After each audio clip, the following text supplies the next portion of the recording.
সুপ্রিয় শিক্ষার্থীবৃন্দ, আসসালামু আলাইকুম। আজকে আমি থাকছি অনার্স ফার্স্ট ইয়ারের ছাত্রছাত্রীদের সাথে তোমাদের যে কোর্স প্রিন্সিপালস অফ মার্কেটিং, সেই কোর্সটা পড়াবো। এর 4th চ্যাপ্টার পড়বো। তার আগে কিছু কথা বলি। নিশ্চয়ই তোমরা ভালো আছো এবং সুস্থ আছো, এবং এখন যেহেতু একটু খারাপ সময় যাচ্ছে, করোনার প্রকোপ বেড়ে গেছে, শীতও পড়ে গেছে, সুতরাং একটু সাবধান থাকতে হবে এবং বাইরে না বের হয়ে বাসায় পড়াশোনা নিজেকে ব্যস্ত রাখতে হবে। তো চলো যাই, আজকে আমরা কি পড়বো।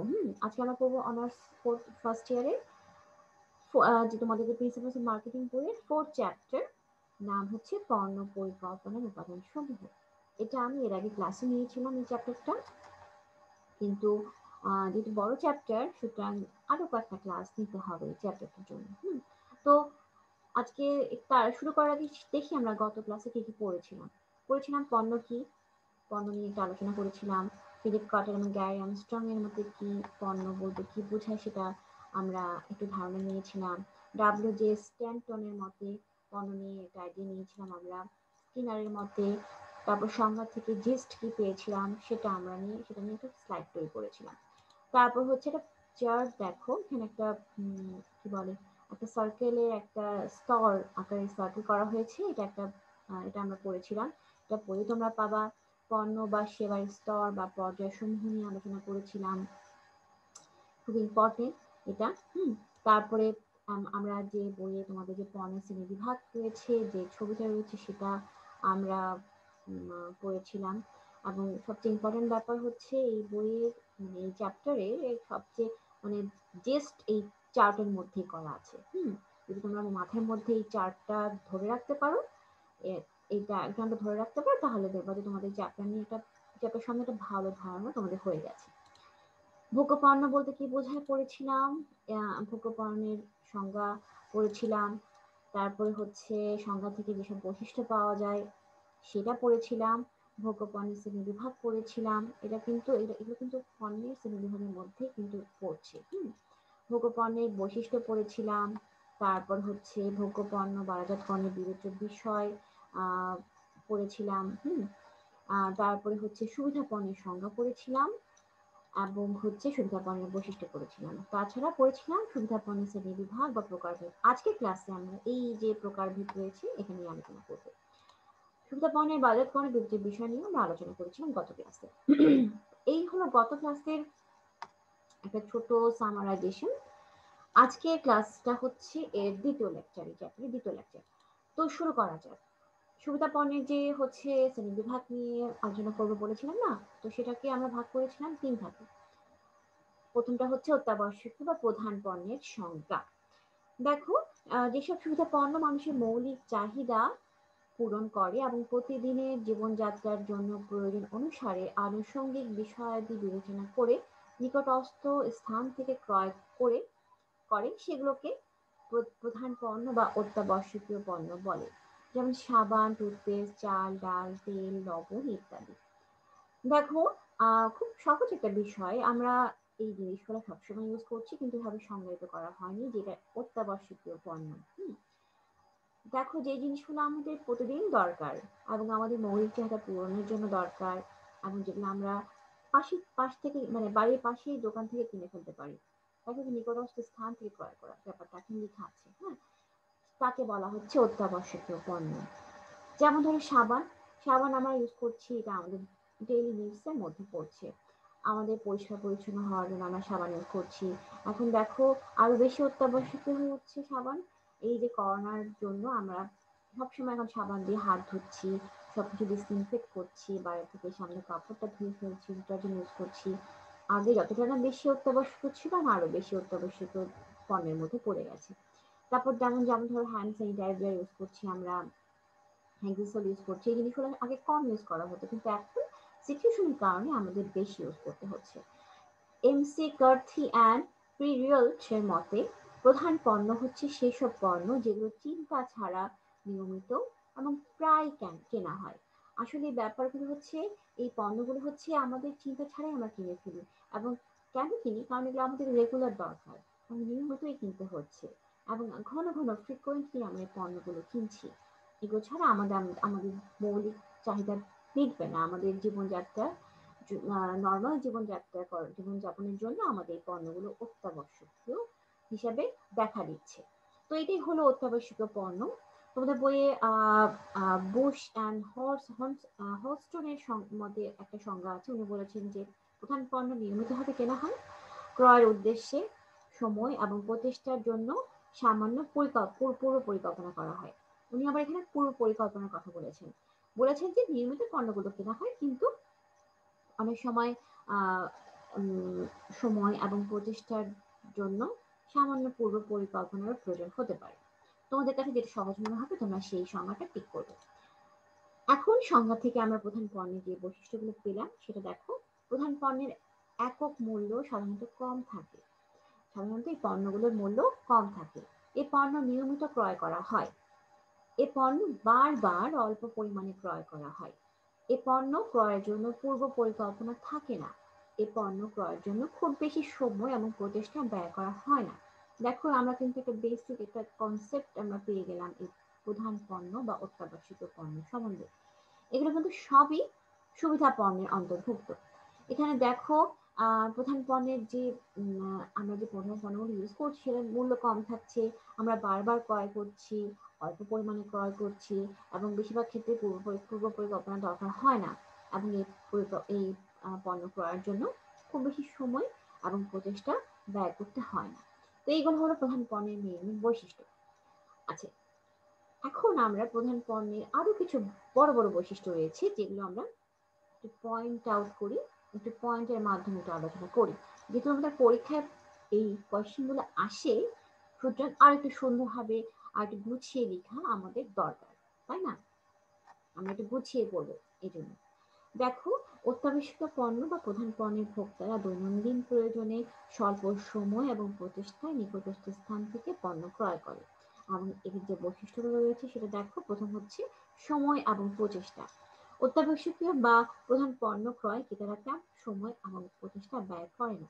পণ্য ও মূল্য সম্পর্কে পূর্ব ধারণা থাকে বলে যাচাই করে দেখারও প্রয়োজন মনে করে না। এটাই হলো বড় ব্যাপার, যে আমাদের বাসার পাশ থেকে দেখাচ্ছে আমরা এটা ক্রয় করছি মুদির দোকান থেকে, আমরা এই প্রাইসটা জানি, এই আমি যে ব্র্যান্ডের প্রোডাক্ট ইউজ করছি সেটা আমি রেগুলার ইউজ করছি, সেটা আমার সেই প্রোডাক্টের কোয়ালিটি, সেই প্রোডাক্টের প্রাইস, সেই প্রোডাক্টের সম্বন্ধে একটা বেসিক ধারণা রয়েছে। সুতরাং আমি বেশি সময় নষ্ট না করে পণ্যটা কিনে ফেলবো। এটা হচ্ছে বড় রকমের একটা বৈশিষ্ট্য। নাম্বার 2 হচ্ছে একক প্রতি মূল্য।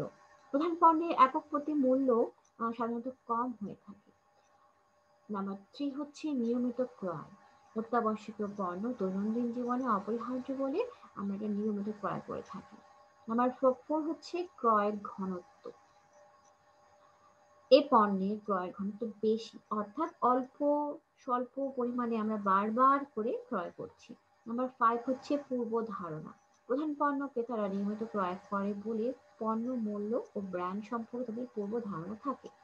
নাম্বার 6 হচ্ছে পূর্ব পরিকল্পনা। কোনো রকম পূর্ব পরিকল্পনা ছাড়াই দৈনন্দিন প্রয়োজনে প্রধান পণ্য ক্রয় করা হয়। নাম্বার 7 হচ্ছে চাহিদার ওঠানামা, অর্থাৎ হচ্ছে ডিমান্ডের ফ্লাকচুয়েশন যেটা বলে। প্রধান পণ্যের চাহিদা অস্থিতিস্থাপক, অর্থাৎ দামের পরিবর্তনে এই পণ্যের চাহিদা তেমন ওঠানামা করে না। নাম্বার 8, পণ্যের মূল্যের ওঠানামা, প্রাইস ফ্লাকচুয়েশন। স্বল্প সময়ের ব্যবধানে প্রধান পণ্যের মূল্য খুব বেশি ওঠানামা করে না। অর্থাৎ আমরা যে দেখলাম যে প্রধান পণ্যের ক্ষেত্রে চাহিদার ওঠানামা, মূল্যের ওঠানামাটা একটু কম অন্যান্য পণ্যের তুলনায়। নাম্বার 9 হচ্ছে স্টাইল ও ফ্যাশনের প্রভাব। অত্যাবশ্যকীয় পণ্যের চাহিদা স্টাইল ও ফ্যাশন দ্বারা প্রভাবিত নয়। স্বাভাবিক ব্যাপার, আমাদের যেটা জরুরি প্রয়োজন সেটা আমরা স্টাইল ফ্যাশন সব সময় আমাদের নেই, আমরা সেটা খুব প্রয়োজনে সেটা কিনে ফেলি। এটা স্টাইল বা ফ্যাশন করার মতো সময়ও আমাদের থাকে না। নাম্বার 10 এবং লাস্ট ওয়ান হচ্ছে প্রসারমূলক কার্যক্রম। প্রধান পণ্যের প্রসারের দায়িত্ব সাধারণত উৎপাদক পালন করে।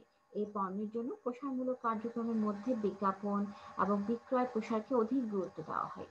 অর্থাৎ হচ্ছে যারা উৎপাদক তারা এই যে অ্যাডভার্টাইজমেন্ট যেটা বলছে তারা করে থাকে, এবং এটা কিভাবে করে থাকে বিভিন্ন বিজ্ঞাপনের মাধ্যমে করতে পারে, বা বিলবোর্ডের মাধ্যমে করতে পারে, বা বিভিন্ন ভাবে যে কোনো পন্থায় তারা এটা করতে পারে।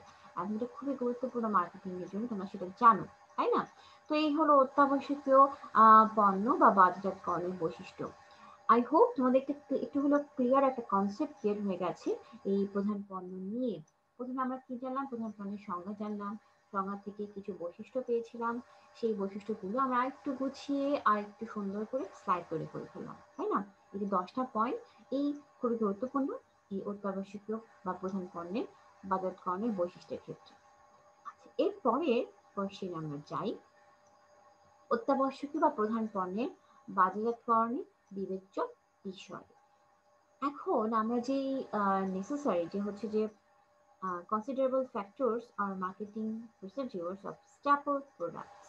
স্ট্যাপল হচ্ছে যে প্রধান, বলে না যে আমাদের যে প্রধান পণ্যগুলো রয়েছে সেগুলোর কিছু মার্কেটিং এর ক্ষেত্রে আমাদের কিছু বিষয় বিবেচনা করতে হবে। কিন্তু মার্কেটিং এর বই এটা আমাদের অবশ্যই আমাদের মার্কেটিং অ্যাঙ্গেল থেকেই ভাবতে হবে, আদারওয়াইজ কোনো অপশনই নেই আমরা অন্য কোনো দিকে ভাববো না।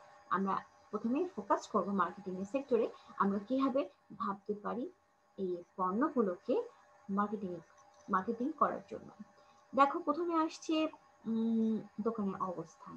অবশ্যই অবশ্যই ভেরি ভেরি ইম্পর্টেন্ট। তোমরা জানো যে দোকানের অবস্থান খুবই গুরুত্বপূর্ণ মার্কেটিং এর ক্ষেত্রে, এবং চাহিদা সৃষ্টির সাথে ক্রেতা অত্যাবশ্যকীয় পণ্য ক্রয় করতে চায়। এই জন্য বেশি সময় এবং প্রচেষ্টা ব্যয় করতে চায় না, তাই ক্রেতাদের ধারের কাছে দোকানের অবস্থান নিশ্চিত করতে হবে এখানে। দেখো না যে যে দোকানগুলো ফ্রন্টে রয়েছে, ফ্রন্ট লাইন যেগুলো যে হচ্ছে একদম সামনে, সেই যে দোকানগুলোতে কাস্টমারদের চোখ পড়ে বেশি, এবং এবং আনফর্চুনেটলি সেই দোকানের জিনিসের দামও কিন্তু বেশি থাকে। খেয়াল করে দেখবে সেই দোকানগুলোর জিনিসের দামও বেশি থাকে।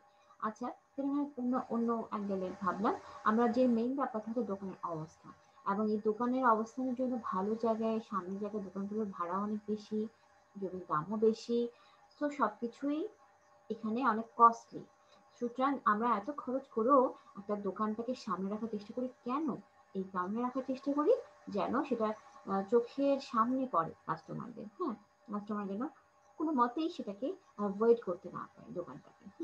তো এই হলো দোকানের অবস্থান। এবং যেহেতু এই অত্যাবশ্যকীয় পণ্যের ক্ষেত্রে দোকানের অবস্থানটা আরো বেশি জরুরি, কারণ হচ্ছে যেহেতু কোনো অত্যাবশ্যকীয় পণ্য, এখানে ভাবনা চিন্তার জন্য কাস্টমারের সময় নিবে না, এবং তারা সামনে যে দোকানটা পাবে সেখান থেকে পণ্যটা ক্রয় করে ফেলবে। ঘুরে ঘুরে 8-9টা দোকান ঘুরে জিনিস কেনার মতো অপশন বা সুযোগ এখানে থাকে না। এই জন্যই দোকানের অবস্থাটা খুব জরুরি। নাম্বার 2 হচ্ছে নিয়মিত সরবরাহ। প্রাত্যহিক জীবন ধারণের প্রয়োজনে মানুষ প্রায় প্রতিদিনই অল্প অল্প পরিমাণে প্রধান পণ্য ক্রয় করে, তাই এই পণ্যের সরবরাহ নিয়মিত হতে হয়। নাম্বার 3 হচ্ছে ক্রয় আচরণ। আকর্ষণীয় প্যাকেজিং, উপস্থাপন, পণ্যসজ্জা, প্রদর্শন এবং রং, ডিজাইন ইত্যাদি দ্বারা প্রধান পণ্যের ক্রেতার ক্রয় আচরণ বিষয় বিবেচনা করতে হয়। অর্থাৎ হচ্ছে আকর্ষণীয় পণ্যের জন্য পণ্যকে আকর্ষণীয় করা, স্থাপন খুব গুরুত্বপূর্ণ একটা প্রেজেন্টেশন, পণ্যসজ্জা, প্রদর্শন, রং, ডিজাইন ইত্যাদি প্রধান পণ্যের ক্রেতার ক্রয় আচরণ বিষয় বিবেচনা করতে হয়। নাম্বার 4 হচ্ছে চাহিদার ওঠানামা। অত্যাবশ্যকীয় পণ্যের চাহিদা অস্থিতিস্থাপক। দামের পরিবর্তনে পণ্যের চাহিদা দামে ওঠানামা করে না, যেটা আমি একটু আগে আলোচনা করলাম, বৈশিষ্ট্যের মধ্যে ছিল এই পয়েন্টটা, তাই না? নাম্বার 5 হচ্ছে বন্টন প্রণালী। ক্রেতাদের হাতের নাগালের মধ্যে অত্যাবশ্যকীয় পণ্য পৌঁছে দেওয়ার জন্য দীর্ঘ বন্টন প্রণালী ব্যবহার করা হয়। নাম্বার 6 হচ্ছে পণ্য সম্ভার। একই দোকান থেকে ক্রেতারা বিভিন্ন ধরনের অত্যাবশ্যকীয় পণ্য ক্রয় করতে চায়, তাই দোকানে বিভিন্ন ব্র্যান্ডের পণ্য রাখতে হয়। নাম্বার 7 হচ্ছে পণ্য প্রদর্শন। দোকানে এসে সুন্দর পণ্য প্রদর্শন দেখে ক্রেতা মুগ্ধ হয় এবং ক্রয়ের সিদ্ধান্ত গ্রহণ করে। আবার অনেক সময় পণ্য দেখে ক্রয়ের কথা মনে হয়। এজন্য পণ্য দৃষ্টিগোচর করানোর জন্য প্রদর্শন গুরুত্বপূর্ণ। নাম্বার 8 হচ্ছে বিক্রয় কেন্দ্রের সংখ্যা। অত্যাবশ্যকীয় পণ্যের ক্রেতা সারা দেশে ছড়িয়ে ছিটিয়ে থাকে, তাই ক্রেতাদের হাতের নাগালের মধ্যে পণ্য পৌঁছানোর জন্য অধিক বিক্রয় কেন্দ্র স্থাপন করতে হয়। নাম্বার 9, ফ্যাশন ও স্টাইলের প্রভাব। দৈনন্দিন প্রয়োজনে অত্যাবশ্যকীয় পণ্য ক্রয় করা হয় বলে ফ্যাশন এবং স্টাইল দ্বারা চাহিদা বা ক্রয় সিদ্ধান্ত প্রভাবিত হয় না। নাম্বার 10 হচ্ছে প্রসার। অর্থ হচ্ছে প্রমোশন। অত্যাবশ্যকীয় পণ্যের প্রসারমূলক কার্যক্রমের মধ্যে বিজ্ঞাপন এবং বিক্রয় প্রসার অধিক কার্যকর হয়। সুতরাং আমরা বলতে পারি যে অত্যাবশ্যকীয় বা প্রধান পণ্য বাজারজাতকরণের ক্ষেত্রে বাজারকারীকে উপরিউক্ত যে বিষয়গুলো আমি আলোচনা করলাম সেগুলো মার্কেটিং এর ক্ষেত্রে কৌশল ঠিক করতে হবে। এই কৌশলগুলো ঠিক করতে হবে। আচ্ছা, ওকে। এখন আমরা এর পরের কোয়েশ্চেনে যাই। জরুরি পণ্য। জরুরি পণ্যের ব্যাপারটা চলে আসলো এখন। জরুরি পণ্য আসলে হচ্ছে যে আকস্মিক পরিস্থিতিতে উদ্ভূত প্রয়োজন পূরণে সক্ষম পণ্যকে জরুরি পণ্য বলে। যেমন বৃষ্টির দিনে ছাতা বা হঠাৎ অসুস্থ হয়ে পড়লে ওষুধ, বিশেষ পরিস্থিতিতে গাড়ির টায়ার, ইলেকট্রিক ফিউজ ইত্যাদি হচ্ছে জরুরি পণ্যের মধ্যে পড়ছে। এবং দেখো জরুরি ওয়ার্ডটা শুনে আমরা বলছি যে খুব ইমার্জেন্সি একটা বিষয়, আকস্মিক, মানে মানে ইনস্ট্যান্টলি জিনিসটা আমাদের দরকার এবং যেটা আমাদের না হলেই নয়, সেই জিনিসটাকে আমরা জরুরি পণ্য বলছি। এখানে জরুরি পণ্যের ক্ষেত্রে আমরা সংজ্ঞাটাতে যেটা উদাহরণ দিয়েছি সেটা হচ্ছে বৃষ্টির দিনে ছাতা, হঠাৎ অসুস্থ হয়ে পড়লে ওষুধ। আমরা আমাদের বাসায় যাদের বাবা মারা ডায়াবেটিসের পেশেন্ট, তাদের বাবা মারা হৃদরোগের পেশেন্ট, তাদের সেই ওষুধগুলো রেগুলার খেতে হয়, আদারওয়াইজ খুব একটা খারাপ ইনসিডেন্স হয়ে যাওয়ার সম্ভাবনা থাকে।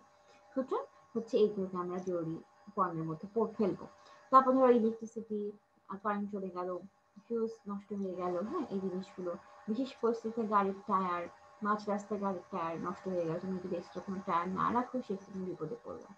তো এই জরুরি পণ্যের মধ্যে পড়ছে। আরো আরো অনেক উদাহরণ দেওয়া যেতে পারে জরুরি পণ্যে। তোমরা নিজেরাই চিন্তা করে দেখো জরুরি পণ্যের মধ্যে কি কি পড়ছে। এখন ম্যাককার্থি অ্যান্ড পিরিয়লস এর মতে জরুরি পণ্য কি বলেছেন, যখন প্রয়োজন বড় আকারে দেখা দেয় তখন তাৎক্ষণিকভাবে জরুরি পণ্য কেনা হয়। অর্থাৎ হচ্ছে যখন খুব মানে আমাদের জিনিসটা খুব দরকার হয়, যখন সেই জিনিসটা প্রয়োজনটা অনেক বড় আকারে দেখা দেয় তখন তাকে আমরা জরুরি পণ্য বলছি এবং সে তাৎক্ষণিকভাবেই তখন আমাদের সেটা কিনতে হয়। এটাকে আমরা জরুরি পণ্যের পর্যায়ে ফেলছি। তো ওদের বই আরো অনেকেই সংজ্ঞা দেওয়া আছে। পিটার বেনেট বলেছিলেন জরুরি পণ্য নিয়ে, জরুরি পণ্য সাধারণত জরুরি প্রয়োজনে ফলে কেনা হয়। তারপর ইভেন্টস অ্যান্ড বার্মান বলেছেন জরুরি প্রয়োজনে ক্রয় করা সুবিধাজনক পণ্যই হচ্ছে জরুরি পণ্য। এই যে আরো অনেক সংজ্ঞা আছে, তোমরা বইয়ে পাবা। তোমাদের কাছে যেটা সহজ মনে হবে, যেটা মনে রাখাটা ইজি মনে হবে সেটা তোমরা ঠিক করবে। আমি বারবার বলি, যদি কোটেশন দাও তাহলে অবশ্যই সেই ব্যক্তির কোটেশনটা হুবহু লিখতে হবে। তুমি এক লাইনও এদিক ওদিক করতে পারবে না। তুমি নিজের মতো করে সেটা নিজের মনের মতো করে সেটা লিখতে পারবে না। তোমাকে অবশ্যই সেটা তার ভাষ্য কি সেটা লিখতে হবে। আদারওয়াইজ তোমার মার্কস পাবে না। এবং এটার জন্য কি করতে হবে, রেগুলার স্টাডির মধ্যে থাকতে হবে। কারণ এত এত সংজ্ঞা, এত মনীষীদের এত উক্তি, তুমি পরীক্ষার 4-5 দিন আগে পড়েও কিন্তু খোঁজ নেওয়া পাবে না। তোমাদের এখনই পড়তে হবে, এখন থেকেই পড়তে হবে। ছুটি পাচ্ছ, বাসায় বসে আছো, এই সুযোগটা কাজে লাগাও। না হলে তোমাদের পরীক্ষা শুরু হয়ে গেলে কিন্তু তোমরা খুবই বিপদে পড়বে। তখন কিন্তু এতগুলো পড়া মাথায় ধরে রাখতে পারবে না। তো যাই হোক, এনিহাও আমাদের কোর্সটা কমপ্লিট করতে হবে, তাই না? খুব ভালো হবে। ওকে, এখন আমি যেটা পড়ছিলাম জরুরি পণ্যের সংজ্ঞা। এখন সংজ্ঞা থেকে আমরা কিছু বৈশিষ্ট্য পেয়েছিলাম, সেগুলো হচ্ছে যেমন ধরো বিশ্লেষণ করলে কি কি বৈশিষ্ট্য পাই। জরুরি প্রয়োজন পূরণের জন্য এ পণ্য কেনা হয়, অবশ্যই, তাই না? নাম্বার 2 হচ্ছে এটি অনিয়মিত প্রকৃতি। নাম্বার 3 হচ্ছে এই জাতীয় পণ্যের জন্য পূর্ব পরিকল্পনা থাকে না। নাম্বার 4 হচ্ছে মূল্য, গুণাগুণ, রং, সাইজ তুলনা করার সুযোগ এবং সময় থাকে না। নাম্বার 5 হচ্ছে যাচাই করে জরুরি পণ্য কেনা হয় না। দেখো, বিষয়গুলো খুব ইন্টারেস্টিং। আমরা আমাদের প্রাত্যহিক জীবনে জরুরি পণ্য কিন্তু ইউজ করছি এবং এই পণ্যগুলোর যে এই বৈশিষ্ট্যগুলো আসলে আমরা জানি, কিন্তু পরীক্ষা আসলে কি হবে, তোমরা হায় হায় আমি কোশ্চেনটা পড়িনি, আমার পড়া হয়নি, বই কোথায় আছে আমি খুঁজে পাইনি বা ভুলে গেছি।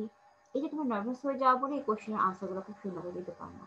একটু ওয়াইডলি চিন্তা করবে, একটু প্র্যাকটিক্যালি চিন্তা করবে। যখন এই কোশ্চেনগুলো পড়বা তোমরা বাসায়, একটু প্র্যাকটিক্যালি চিন্তা করার চেষ্টা করবা। তাহলে আমার মনে হয় যে একবার রিডিং পড়লেই তোমরা এগুলো তোমাদের মাথায় কিন্তু গেঁথে যাবে।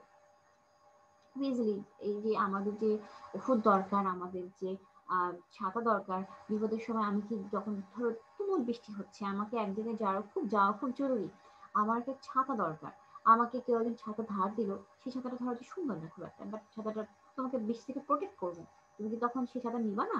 অবশ্যই তুমি নিবা।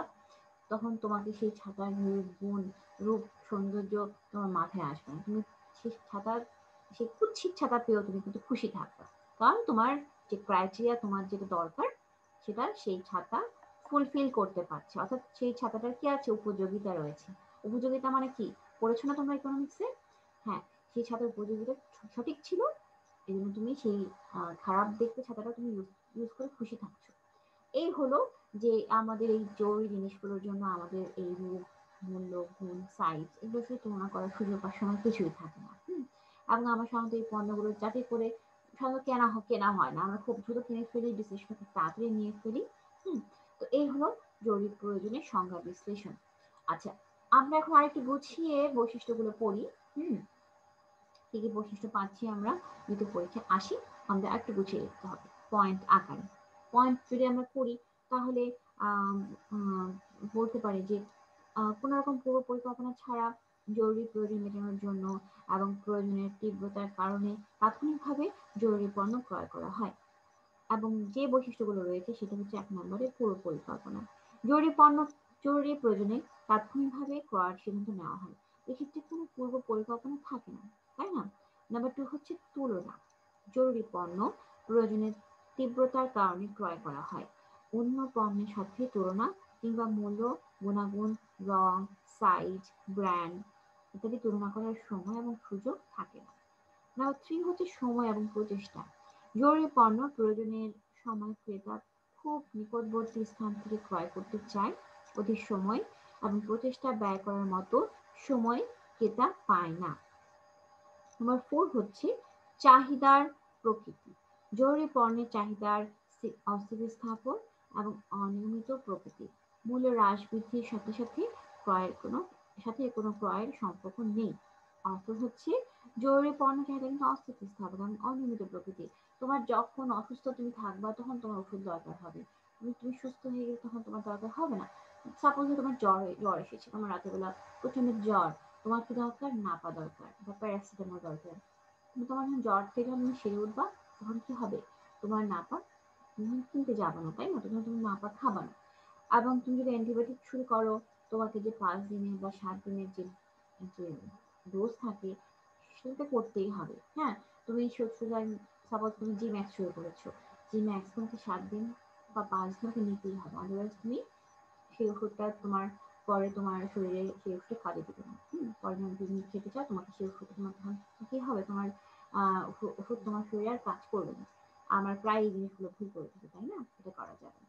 আমাদের যে অ্যান্টিবায়োটিক ডোজগুলো রয়েছে অবশ্যই কমপ্লিট করতে হবে। তো দেখো, তোমার ডোজটা কমপ্লিট হয়ে গেলে তখন তুমি আর কিন্তু সেই ওষুধটা কিনবে না, তুমি আর খাবে না। আদারওয়াইজ তোমার ওষুধটা আবার না হলে এই হলো বিষয়টা, যে যখন তোমার দরকার হবে তখন তুমি কিনবে, এবং সেটা খুব আনসার্টেন, তোমার কখন দরকার হবে আমরা কিন্তু বলতে পারছি না। অ্যাম্বুলেন্স, আমি অসুস্থ হয়ে গেল, হ্যাঁ, তাহলে কি দরকার, হ্যাঁ দরকার আমাদের অ্যাম্বুলেন্স ডাকতে হবে, তাই না?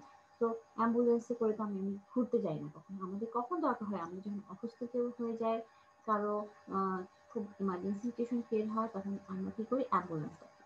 তো এই ব্যাপারগুলো আসলে এটাই। তারপর হচ্ছে আহ কোথায় আসলাম, 5 নম্বরে, হ্যাঁ, মূল্য। জরুরি পণ্যের মূল্য নিয়ে ক্রেতা চিন্তা করে না, কাঙ্ক্ষিত পণ্য পেলে ক্রেতা অধিক মূল্য দিতেও প্রস্তুত থাকে। অর্থাৎ হচ্ছে এই যে ইমার্জেন্সি যে প্রোডাক্ট, মানে ইমার্জেন্সি যে প্রোডাক্ট গুলো রয়েছে সেটার জন্য আমাদের খুব বেশি ভাবতে হয় না, আমরা ভাবি না, আমাদের জরুরি দরকার, আমরা দাম দিয়ে হলেও সেই জিনিসটা কিনে নিই। দেখো না, যাদের হাতে টাকা রয়েছে তাদের খুব কাছে কেউ অসুস্থ হয়ে তারা কিন্তু সর্বোচ্চ চেষ্টা করে ট্রিটমেন্টটা করাতে, সেই ট্রিটমেন্ট করাতে যে সর্বোচ্চ ট্রিটমেন্টটা নেওয়ার জন্য তারা খরচ করে কিন্তু, হ্যাঁ, কারণ এনি হাউ তার কাছের মানুষকে বাঁচাতে হবে, তাই না? সুতরাং এই যে পণ্যগুলো রয়েছে এগুলো কেনার সময় আমরা বেশি 7-5 ভাবি না। যদি ক্যাপাসিটি থাকে খরচ করার আমরা করে ফেলি, আর যাদের ক্যাপাসিটি নেই খরচ করার তারা তো বিপদে পড়ে যায়, তাদের সাফারেন্সে শেষ থাকে না। তারপরেও তারা তাদের সর্বোচ্চ চেষ্টা করে খরচ করে যতটুকু সম্ভব। হ্যাঁ, আচ্ছা। নাম্বার 6 হচ্ছে বন্টন প্রণালী। বন্টন প্রণালীর ক্ষেত্রে হচ্ছে জরুরি পণ্য ক্রেতার কাছে সহজলভ্য করতে হয় যাতে প্রয়োজনে ক্রেতা পেতে পারে। এজন্য জরুরি পণ্যের ক্ষেত্রে দীর্ঘ বন্টন প্রণালী ব্যবহার করতে হয়। ক্রয়ের আকার। জরুরি পণ্য ক্রেতারা শুধু যতটুকু প্রয়োজন ততটুকুই ক্রয় করে। এই জন্য ক্রয়ের আকার ছোট হয় এবং দেখো যতটুকু তার প্রয়োজন হবে সে ততটুকু ক্রয় করবে। এই জন্য কি হয় যে ক্রয়ের আকারটা ছোট হয় জরুরি প্রয়োজনের ক্ষেত্রে। এবং লাস্ট ওয়ান হচ্ছে পণ্যের প্রাপ্যতা। জরুরি পণ্যের প্রাপ্যতা ক্রয়ের ক্ষেত্রে বিশেষ ভূমিকা পালন করে। পণ্য মানসম্মত হওয়া সত্ত্বেও জরুরি প্রয়োজনের সময় ধারের কাছে না পেলে ক্রেতা ক্রয় করে না। দেখো যেটা আমি তোকে বললাম বন্টন প্রণালী, অবশ্যই বন্টন প্রণালীটা খুব ভালো হতে হবে এবং এই যদি পারফেক্টলি বন্টন প্রণালী করা যায় তাহলে কিন্তু পণ্যের প্রাপ্যতাও কিন্তু অটোমেটিক্যালি সুন্দরভাবে হবে। দেখো এই যে জরুরি পণ্যের যেটা কথা বললাম, এই যে আমরা যারা সুস্থ আছি আলহামদুলিল্লাহ বলবো আল্লাহর কাছে যে এত বড় একটা বিপদ যাচ্ছে করোনা, হ্যাঁ, যাদের বাসায় এই পেশেন্ট গুলো রয়েছে তারা জানে কতটা ভয়ের মধ্যে সবাই থাকছে। সুতরাং সৃষ্টিকর্তার কাছে সবসময় শুকরিয়া আদা করবা যে আমরা এখনো সুস্থ আছি যারা, এবং যারা অসুস্থ হয়েছ তারাও আল্লাহর কাছে আহ ক্ষমা চেয়ে নিবা যে আমাদের মাফ করে দেন, এমন যেন আমাদের খুব সুস্থ করে দেন এবং এই যে এই মহামারীকে যেন খুব তাড়াতাড়ি আমাদের পৃথিবী থেকে উঠিয়ে নেন। যাই হোক, জরুরি পণ্য নিয়ে আমরা আলোচনা করছিলাম। জরুরি পণ্যের যে বাজারজাত পণ্যের যে বৈশিষ্ট্যগুলো রয়েছে সেগুলো হচ্ছে এই যে 8টা মেইন পয়েন্ট, এটা তোমাদেরকে মাথায় রাখতে হবে। এবং দেখো পরীক্ষার সময় যে কোনো কোশ্চেন দিয়ে দিতে পারে। তোমাদের পরীক্ষা যে কোনো সময় হতে পারে, যে যেমন ধরো আমরা হচ্ছে যে শুনলাম যে আমাদের কোর্স হবে, আমরা অনেকে কোশ্চেন সাবমিট করে দিয়েছি। তো ইনকোর্সের কথা আসা মানে কি পরীক্ষার একটা আবহ তৈরি হয়ে যাওয়া, কিন্তু আর ফাঁকি দেওয়ার কোনো স্কোপ নেই। বাসায় শুরু করে দেওয়া পড়াশোনা, ঠিক আছে? আচ্ছা, নেক্সট স্লাইডে যাই। জরুরি পণ্য বাজারকরণে বিবেচ্য বিষয়। এখন কনসিডারেবল কিছু ফ্যাক্টরস রয়েছে এই ইমার্জেন্সি প্রোডাক্টের ক্ষেত্রে, যেগুলো হচ্ছে মানতেই হয় এবং না মানলে আসলে মার্কেটিংটা খুব পারফেক্টলি হবে না। নাম্বার 1 হচ্ছে দোকানের অবস্থান, যেটা আমি এই ক্লাসে মাঝখানেই আলোচনা করেছিলাম না, দোকানের অবস্থান নিয়ে করেছিলাম না? হ্যাঁ, সেই দোকানের অবস্থান, সেই কথাগুলো আবারই আসবে যে একটা পণ্যকে বিকোতে গেলে দোকানের অবস্থানটা খুব খুব বড় ইনফ্লুয়েন্সার যাকে বলা হয়, খুব খুব বড় একটা ফ্যাক্টর। হ্যাঁ, দোকানের অবস্থান, জরুরি পণ্যের দোকানের অবস্থান ক্রেতা ধারের কাছে হওয়া ভালো এবং এতে কি হয় ক্রেতা জরুরি প্রয়োজনে পণ্য ক্রয় করতে পারে। নাম্বার 2 হচ্ছে নিয়মিত যোগান। জরুরি পণ্যের চাহিদায় অস্থিতিস্থাপক হওয়ায় যোগান নিয়মিত হওয়া আবশ্যক। কেননা জরুরি পণ্যের ক্রেতা দোকানে পণ্য না পেলে অপেক্ষা করে না কিন্তু, তাই না? যেমন ধরো যে মাঝখানে কি হলো, আমাদের হাতে গ্লোভস তারপরে মাস্ক স্বল্প দেখা দিল, হুট করে দাম বেড়ে গেল। হ্যাঁ, এখন কিন্তু অনেক অ্যাভেলেবল, এখন জিনিসটার দাম কমে এসছে এবং প্রতিটা দোকানে গ্লাভস মাস্ক পাওয়া যাচ্ছে, হ্যান্ড স্যানিটাইজার পাওয়া যাচ্ছে। মাঝখানে কি হলো, সংকট তৈরি হয়েছে, তখন কিন্তু দামও বেড়ে গিয়েছিল। সুতরাং সেটাতে যেটা হলো সাফারিংস অনেক বেড়ে গিয়েছিল। হ্যাঁ, এখন আমি পাশের দোকানে যেও কিন্তু এই মাস্ক কিনে নিয়ে আসতে পারি, ঠিক আছে? সুতরাং কি হয়, কি দরকার, নিয়মিত যোগান দরকার। নাম্বার 3 হচ্ছে সময় এবং প্রচেষ্টা। জরুরি পণ্য প্রয়োজনের সময় ক্রেতা খুব নিকটবর্তী স্থান থেকে ক্রয় করতে চায়, তাই ক্রেতা অধিক বিক্রয় কেন্দ্র স্থাপন তাই এটার জন্য অধিক বিক্রয় কেন্দ্র স্থাপন করতে হয়, ঠিক আছে? এবং ক্রেতা অধিক সময় এবং প্রচেষ্টা ব্যয় করে না, এবং এটাই হলো মেইন ব্যাপার। নাম্বার 4 হচ্ছে যেটা বললাম যে অধিক বিক্রয় কেন্দ্রের সংখ্যা। জরুরি পণ্য হাতে নাগালের মধ্যে সহজলভ্য করার জন্য অধিক সংখ্যক বিক্রয় কেন্দ্র স্থাপন করতে হয়। নাম্বার 5, ক্রয়ের আকার। জরুরি পণ্য ক্রেতারা শুধুমাত্র যতটুকু প্রয়োজন ততটুকুই ক্রয় করে, এজন্য ক্রয়ের আকার ছোট হয়। নাম্বার 6, বন্টন প্রণালী। জরুরি পণ্য ক্রেতার কাছে সহজলভ্য করতে হয় যাতে প্রয়োজনে ক্রেতা পেতে পারে। এতে জরুরি পণ্যের ক্ষেত্রে দীর্ঘ বন্টন প্রণালী ব্যবহার করতে হয়। নাম্বার 7 হচ্ছে পণ্যের প্রাপ্যতা। জরুরি পণ্যের প্রাপ্যতা ক্রয়ের ক্ষেত্রে বিশেষ ভূমিকা পালন করে। পণ্য মানসম্মত হওয়া সত্ত্বেও জরুরি প্রয়োজনের সময় ধারের কাছে না পেলে ক্রেতা ক্রয় করে না। সুতরাং বলা যায় যে জরুরি পণ্য কেবল জরুরি প্রয়োজনেই ক্রয় করা হয়। তাই এই বৈশিষ্ট্যগুলো বিবেচনা করে মার্কেটিং করতে হয়। ঠিক আছে? তাহলে আমরা একটা বেসিক ধারণা পেলাম, তাই না? জরুরি পণ্য বাজারজাতকরণের ক্ষেত্রে এই যে যদি এই ৮টা সরি ৭টা পয়েন্ট যদি আমরা খুব ভালোভাবে মেইনটেইন করতে পারি, তাহলে হচ্ছে আমরা হচ্ছে এই জরুরি পণ্য খুব আম খুব সুন্দরভাবে কিন্তু বিক্রি করতে পারবো এবং কাস্টমারও স্যাটিসফাইড থাকবে এবং যারা বিক্রি করবে তারাও কিন্তু লাভবান হবে। এই যে কিছু স্ট্র্যাটেজি এগুলো আসলে মার্কেটিং থেকেই আমরা কিন্তু পাই, তাই না? যারা মার্কেটিং জানে না, না জেনে যারা ব্যবসা শুরু করে তারা দেখবা যে একটু হলে লস হয় তাদের তাদের আহ, খুব বেশি লাভ তারা করতে পারে না। সবকিছুরই কিছু স্ট্র্যাটেজি রয়েছে, কিছু ওয়েস রয়েছে, কিছু ফাইন্ডিং রয়েছে, যেগুলো না জেনে না রিসার্চ করে না বুঝে করলে কি হয়, একটা লস হওয়ার সম্ভাবনা থাকে। আচ্ছা, নেক্সট স্লাইডে যাই।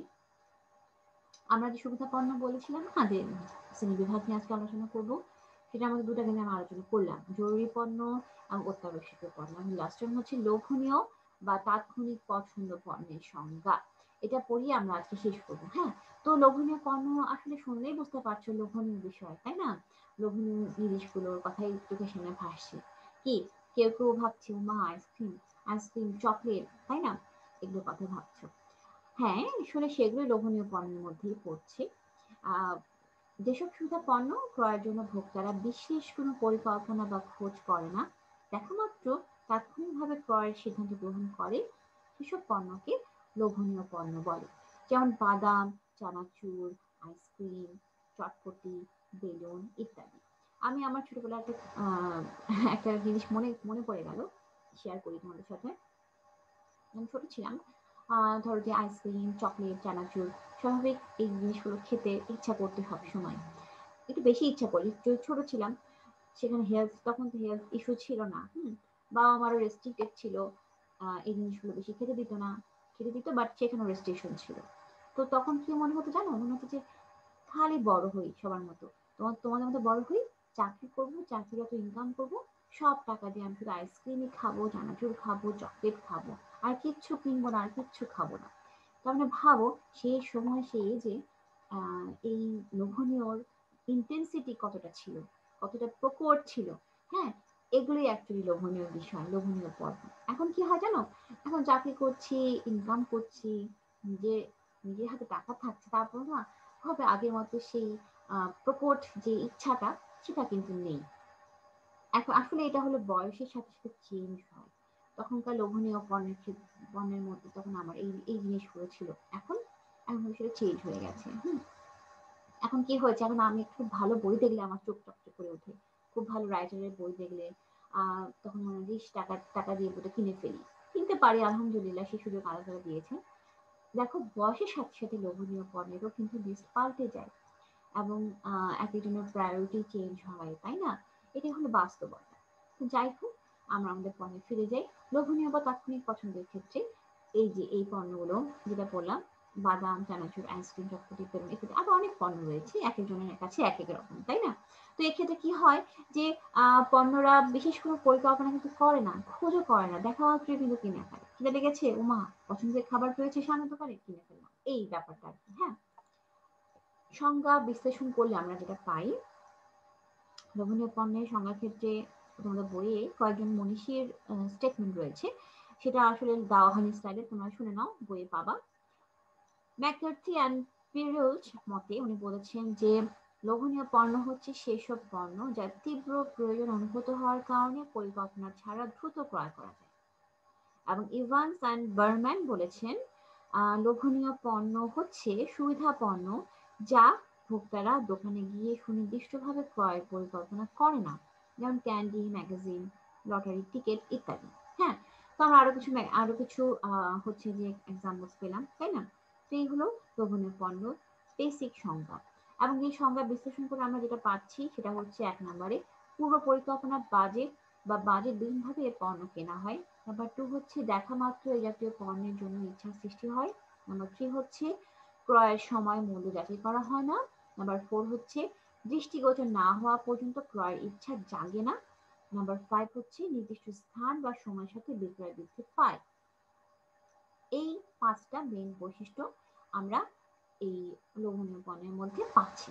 আমরা একটু গুছিয়ে বৈশিষ্ট্য পড়বো। হ্যাঁ, দেখো গুছিয়ে যদি আনসার করে তাহলে কি কি পয়েন্ট আসে। 1 নম্বর হচ্ছে পূর্ব পরিকল্পনা। ক্রেতা পূর্ব পরিকল্পনা করে লোভনীয় পণ্য ক্রয় করে না কিন্তু, তাই না? পণ্য দেখার পর ক্রয় সিদ্ধান্ত গ্রহণ করে। নাম্বার 2 হচ্ছে তুলনা। লোভনীয় পণ্য ক্রয়ের সময় ক্রেতারা পণ্য মূল্য গুণাগুণকে তুলনা করে না। নাম্বার 3 হচ্ছে একক প্রতি মূল্য। একক প্রতি মূল্যের কারণে আহ পূর্ব পরিকল্পনা থাকা সত্ত্বেও ক্রেতারা লোভনীয় পণ্য ক্রয় করতে পারে। নাম্বার 4 হচ্ছে ক্রয়ের আকার। লোভনীয় পণ্য ক্রেতারা অল্প পরিমাণে ক্রয় করে। নাম্বার 5 হচ্ছে বন্টন প্রণালী। লোভনীয় পণ্য ক্রেতার দৃষ্টিগোচর করানোর জন্য দীর্ঘ বন্টন প্রণালী ব্যবহার করতে হয়। নাম্বার 6 হচ্ছে প্রদর্শন। লোভনীয় পণ্যের প্রদর্শন খুবই গুরুত্বপূর্ণ। সুন্দরভাবে পণ্য প্রদর্শন করলে ক্রেতার দৃষ্টি আকৃষ্ট হয় এবং ক্রেতার পণ্য ক্রয় উদ্বুদ্ধ হয়। নাম্বার 7 হচ্ছে সময় এবং স্থান। লোভনীয় পণ্যের ক্ষেত্রে সময় এবং স্থান অত্যন্ত গুরুত্বপূর্ণ। যেমন স্কুল গেট, পার্ক, স্টেশন, মেলা, যানবাহনে বাদাম, আইসক্রিম, আচার, ঝালমুড়ি, চানাচুর, চটপটি, বেলুন, বাঁশি ইত্যাদি অধিক বিক্রয় হয়, তাই না? দেখবা যে এক একটা জিনিস এক একটা জায়গায় বেশি বিক্রয় হয়, সেই জিনিসগুলো অন্য জায়গায় কিন্তু খুব বেশি বিক্রি হয় না। সুতরাং সময় এবং স্থান খুবই খুবই গুরুত্বপূর্ণ একটা বিষয়। বাজেট। বাজেট হচ্ছে লোভনীয় পণ্য বাজেটবিহীনভাবে স্বল্প দামে ক্রয় করা হয়। ব্যাপারে খেয়াল রাখো, লোভনীয় পণ্যে কিন্তু খুব বেশি বাজেট রাখতে হয় না। আমি স্বল্প দামে সেটা আমরা ক্রয় করি। এর পরিবর্তে দেখো কিন্তু এই যে জরুরি পণ্যের ক্ষেত্রে কিন্তু আমরা সেখানে বাজেটের কথা ভাবি না। সেক্ষেত্রে কিন্তু আমরা যে দরকার সেটা দাম দিয়ে হলেও কিনে ফেলি। এখানে হচ্ছে এই পণ্যগুলোর সাথে পার্থক্য। নাম্বার 10 হচ্ছে প্রসার, প্রমোশন। লোভনীয় পণ্যের প্রসারমূলক কার্যক্রমের মধ্যে বিজ্ঞাপন এবং বিক্রয়ের প্রসার অধিক কার্যকর। এটা এর আগের পণ্যগুলোতেও ছিল যে বিক্রয় এবং বিক্রয়ের জন্য বিজ্ঞাপন এবং বিক্রয় প্রসার অধিক কার্যকর। এক্ষেত্রে দেখো একটা মজার যে বিষয় হলো, আমরা যে অত্যাবশ্যকীয় পণ্য করলাম, তারপরে সুবিধা পণ্যের যে ক্লাসিফিকেশন সেটা আমরা অত্যাবশ্যকীয় পণ্য করেছি, তারপর হচ্ছে যে জরুরি পণ্য করেছি, এখন আমরা কি করছি? এখন আমরা করছি লোভনীয় পণ্য। প্রতিটা পণ্যের বৈশিষ্ট্যের পয়েন্টগুলো কিন্তু অনেকটা একই রকমের। এবং যদি একটা ভালো করে মনে রাখতে পারো, ঘুরে ফিরে কিন্তু পয়েন্টগুলো অনেকটা একই রকমের টপিকসে চলে আসে। হ্যাঁ, সো এভাবে যদি পড়ো দেখবা যে খুব তাড়াতাড়ি কিন্তু আয়ত্তে আনতে পারো কোর্সটা। হুম, আচ্ছা, এই হলো প্রসার এবং এই হলো লোভনীয় বা তাৎক্ষণিক পছন্দ পণ্যের বাজারকরণের বৈশিষ্ট্য। লাস্ট কোয়েশ্চেন, লোভনীয় বা তাৎক্ষণিক পছন্দ পণ্য বাজারকরণ বিবেচ্য বিষয়। এখন লোভনীয় পণ্যের ক্ষেত্রে কিছু বিবেচ্য বিষয় রয়েছে যেগুলো আসলে আমাদের ভাবতে হবে। এবং দেখো পয়েন্টগুলো কিন্তু সব সিমিলার, অনেক সিমিলারিটিস রয়েছে প্রতিটা কোশ্চেনের পয়েন্টের মধ্যে। একবার যদি মনে রাখতে পারো দেখবা বাকিগুলো তুমি আনসার করতে পারছো। দেখো দোকানের অবস্থান, এর আগেও পয়েন্টটা ছিল কমন পয়েন্ট, তাই না? এটা নিয়ে আর বেশি আলোচনা করছি না, যেটা আমি আগে আলোচনা করেছি। নাম্বার 2 হচ্ছে প্রদর্শন। লোভনীয় পণ্যের প্রদর্শন খুবই গুরুত্বপূর্ণ। সুন্দরভাবে পণ্য প্রদর্শন করলে ক্রেতার দৃষ্টি আকৃষ্ট হয় এবং ক্রেতারা পণ্য ক্রয়ে উদ্বুদ্ধ হয়। নাম্বার 3 হচ্ছে একক প্রতি মূল্য। একক প্রতি স্বল্প মূল্যের কারণে পূর্ব পরিকল্পনা থাকা সত্ত্বেও ক্রেতাদের লোভনীয় পণ্য ক্রয় করতে হয়। নাম্বার 4 হচ্ছে বন্টন প্রণালী। লোভনীয় পণ্য ক্রেতার দৃষ্টিগোচর করানোর জন্য দীর্ঘ বন্টন প্রণালী ব্যবহার করতে হয়। যেহেতু এটাকে দৃষ্টিগোচর করতে হয়, সুতরাং হচ্ছে যে লোভনীয় পণ্যের ক্ষেত্রে বন্টন প্রণালীটা একটু বড় করতে হয়। নাম্বার 5 হচ্ছে সময় এবং স্থান। টাইম অ্যান্ড প্লেস খুবই গুরুত্বপূর্ণ। লোভনীয় পণ্যের ক্ষেত্রে সময় এবং স্থান অত্যন্ত গুরুত্বপূর্ণ। যেমন স্কুল গেট, পার্ক, স্টেশন, মেলা, যানবাহনে বাদাম, আইসক্রিম, যেটা আমি একটু আগে বললাম, এটুকু পয়েন্টের সাথে কিন্তু মিল আছে। বিবেচ্য বিষয়গুলো। তারপর হচ্ছে আহ বৈশিষ্ট্যগুলো। দেখো খেয়াল করে দেখো, এর আগে যে কোশ্চেনটা ছিল বৈশিষ্ট্যগুলো, সেই পয়েন্টগুলো কিন্তু আসছে, রিপিটেশন হচ্ছে আর কি। হ্যাঁ, তোমরা কিন্তু এভাবে আনসার করতে পারো জিনিসগুলো। তারপর হচ্ছে যে ক্রয়ের আকার। ক্রেতারা অল্প পরিমাণে লোভনীয় পণ্য ক্রয় করে, যে দোকানে কম মজুদ করলেও অসুবিধা হয় না। সময় এবং প্রচেষ্টা। লোভনীয় পণ্য ক্রয়ের ক্ষেত্রে ক্রেতারা সময় এবং প্রচেষ্টা ব্যয় করে না। নাম্বার 8 হচ্ছে এই জাতীয় পণ্যের ক্ষেত্রে ক্রেতা প্যাকেজিং, ডিজাইন, রং, উপস্থাপন, সাজসজ্জা ইত্যাদির দিকে আকৃষ্ট হয়। নাম্বার 9 হচ্ছে তুলনা। লোভনীয় পণ্য ক্রয়ের সময় ক্রেতারা পণ্য, মূল্য, গুণাগুণ ইত্যাদি তুলনা করে না। নাম্বার 10 হচ্ছে প্রসার। লোভনীয় পণ্যের প্রসারমূলক কার্যক্রমের মধ্যে বিজ্ঞাপন এবং বিক্রয় প্রসার অধিক কার্যকর। তো এই হলো লোভনীয় এবং তাৎক্ষণিক পছন্দ পণ্য বাজারজাতকরণের বিবেচ্য বিষয়। তো আজকে এই পর্যন্তই। আমার সাথে এতক্ষণ থাকার জন্য তোমাদেরকে ধন্যবাদ জানাই। আরেকটা কিছু আর একটা কথা বলি, সেটা হচ্ছে তোমাদের কিন্তু কোর্স হবে এবং আমি তোমাদেরকে যে যতটুকু পড়ালাম অনলাইন ক্লাসে, এই প্রথম থেকে শুরু করে এখন পর্যন্ত যতগুলো কোয়েশ্চেন পড়েছি, আহ বলতে গেলে 4th চ্যাপ্টার আজকে পড়ালাম, তাই না? তাও শেষ হয়নি, 4th চ্যাপ্টার আর কিছু বাকি রয়েছে। সেটা পরের ব্যাপার, যে যতটুকু পড়েছি ততটুকু কিন্তু তোমাদেরকে পড়তে হবে। এটাই হলো ইন কোর্সের সাজেশন তোমাদের। হ্যাঁ, তাহলে তোমাদের সাজেশন কি কি? First chapter, second chapter, third chapter and fourth chapter. এই চারটা চ্যাপ্টার খুব ভালোভাবে পড়বে। যতটুকু আমি ক্লাসে নিয়েছি, যতটুকু ক্লাসে পড়ানো হয়েছে, দেখবে যে এর মধ্যে থেকেই কোশ্চেন তোমরা পাবে। তো বাসায় পড়াশোনা করো। বলো না যে ম্যাডাম এত ভাস্ট সিলেবাস কিভাবে করবো। সারাটা দিন তোমরা পাও বাসায় পড়াশোনা করার। সুতরাং কোনো এক্সকিউজ আমি শুনবো না। এখন যদি কষ্ট করে পড়ে ফেলো, দেখবা যে সামনে পরীক্ষার সময় তোমাদের কোর্সটা মোটামুটি কমপ্লিট হয়ে গেছে খুব দ্রুত। খুব ইজিলি তোমরা কমপ্লিট করে ফেলতে পারবে। ঠিক আছে, ভালো থেকো, সুস্থ থেকো। এতক্ষণ আমার সাথে থাকার জন্য তোমাদেরকে অসংখ্য ধন্যবাদ। আল্লাহ হাফিজ।